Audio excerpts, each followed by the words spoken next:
बिस्मिल्लाहिर्रहमानिर्रहीम। Dear CSS PMS students, आज हम सिविल सोसाइटी के जमहूरियत को बनाने और जमहूरियत की मजबूती के लिए और ख़ास तौर पर पाकिस्तान में जमहूरियत को मजबूत करने के लिए और जमहूरी गवर्नमेंट बनाने के लिए क्या किरदार अदा करती है और आज हम सब देखेंगे। और उम्मीद है कि ये जो इन्फॉर्मेशन है आपके लिए ऐसे लिखने के लिए बहुत कारआमद और मुफीद साबित होगी।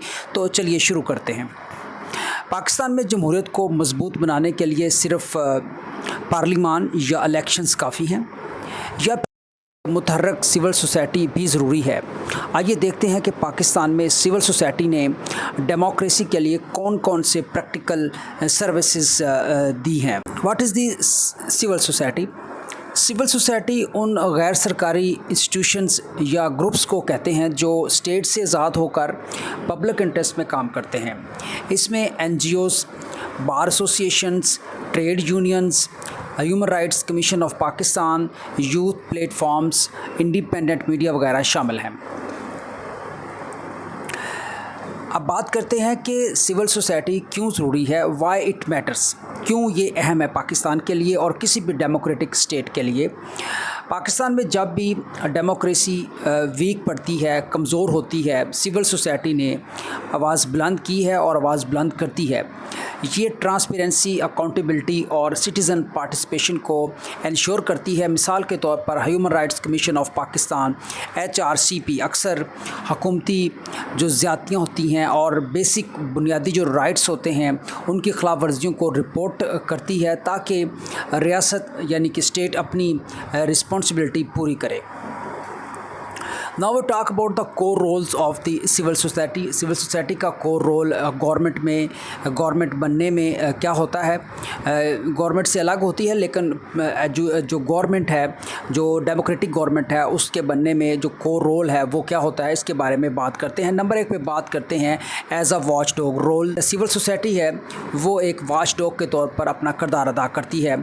जैसे human rights commission of Pakistan हर साल ह्यूमन राइट्स रिपोर्ट शाया करता है जिसमें मीडिया पर जो सैंक्शंस होती हैं और जबरी गुमशुदगियाँ जो हैं और ख़वातीन पर जो तशद्दुद है, वायलेंस है, इस जैसे मसाइल जो है उजागर किए जाते हैं। इस तरह सिविल सोसाइटी हुकूमत को जो है अकाउंटेबल ठहराती है। करते हैं सिविक एजुकेशन की यानी कि शहरी तालीम की। यूथ पार्लियामेंट पाकिस्तान जैसे प्रोग्राम नौजवानों को जमहूरी इक़दार यानी कि डेमोक्रेटिक वैल्यूज़ सिखाते हैं। इसके अलावा strengthening participation of women in elections जैसे प्रोजेक्ट्स ने ख़वातीन वोटर्स को मुतहर्रिक किया है।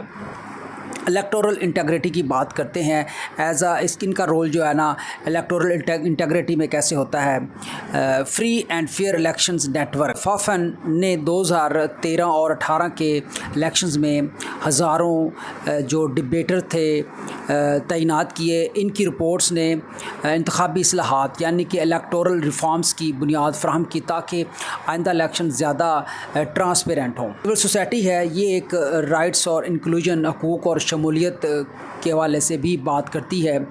औरत फाउंडेशन ख़वातीन के सियासी किरदार को उजागर करती है। इनकी मुहिमात के नतीजे में लोकल गवर्नमेंट और पार्लिमान में ख़वातीन की शमूलियत में इजाफ़ा हुआ है। बात करते हैं पॉलिसी और रिसर्च की।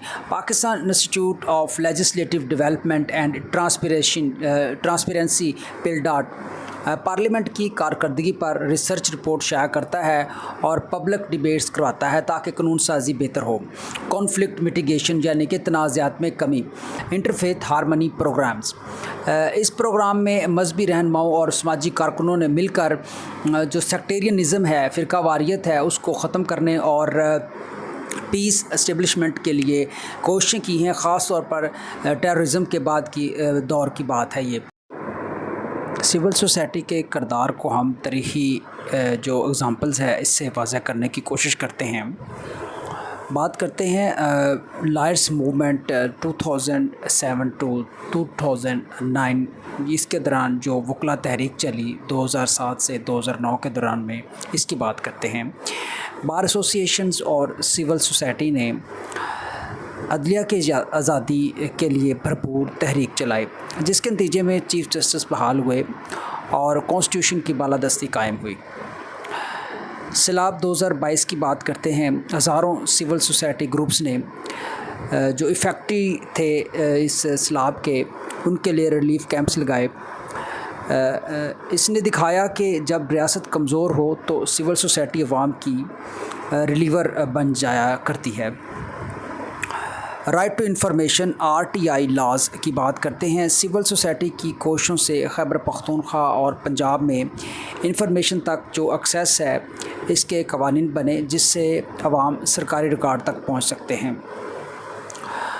اب کچھ کانسٹرینٹس کی بات کرتے ہیں جو سول سوسائٹی کے راہ میں رکاوٹ ہے، جو سول سوسائٹی کی جو کارکردگی ہے اس کو روکتی ہے اور سول سوسائٹی کی جو ڈیموکریٹک پروسیس کے لیے جو کوششیں ہیں اس کو ناکام بناتی ہے، اس کی بات کرتے ہیں. لیکن سول سوسائٹی کو کئی مشکلات ہیں، جیسے کہ سکڑتی ہوئی شہری جگہ یعنی شرنکنگ سیوک اسپیس. کئی NGOs کے لائسنس منسوخ کیے گئے ہیں. فنڈنگ مسائل ہے. چھوٹے شہروں کی تنظیمیں جو ہیں، آرگنائزیشن جو ہیں، نان گورنمنٹ آرگنائزیشن ہیں، ان کے پاس ریسورسز کی کمی ہے. ڈیجیٹل سینسرشپ ہے. سوشل میڈیا پر آواز دبائی جاتی ہے سول سوسائٹیز کی. اس طرح کچھ بات کرتے ہیں سیاسی تقسیم کی، پولرائزیشن کی بات کرتے ہیں. بعض سول سوسائٹی ادارے سیاسی جھکاؤ کا شکار ہو جاتے ہیں، یعنی کہ وہ پارٹیوں کی بات کرتے ہیں، پارٹی بازی کا شکار ہو جاتے ہیں، جس سے ان کی جو امپارشیلٹی ہے وہ متاثر ہوتی ہے. وے فارورڈ کیا ہے؟ آگے کا راستہ کیا ہے؟ اگر پاکستان کو جمہوری طور پر مستحکم کرنا ہے تو ہمیں کیا کرنا ہوگا، تو ہمیں کیا کرنا چاہیے؟ تو ہمیں اظہار رائے اور تنظیم سازی کی آزادی دینی ہوگی. الیکشن کمیشن اور پارلیمان میں سول سوسائٹی کو بطور مشیر شامل کرنا ہوگا، یعنی کہ سول سوسائٹی الیکشن کمیشن کی مشیر ہو اور پارلیمان کی مشیر ہو. مقامی حکومتوں کو جو لوکل گورنمنٹس ہیں ان کو فعال کرنا ہوگا تاکہ عوام کیا ہوں، جو ڈائریکٹلی جو ہے وہ شرکت دار بن سکیں، شرکت کر سکیں حکومتی کاموں میں.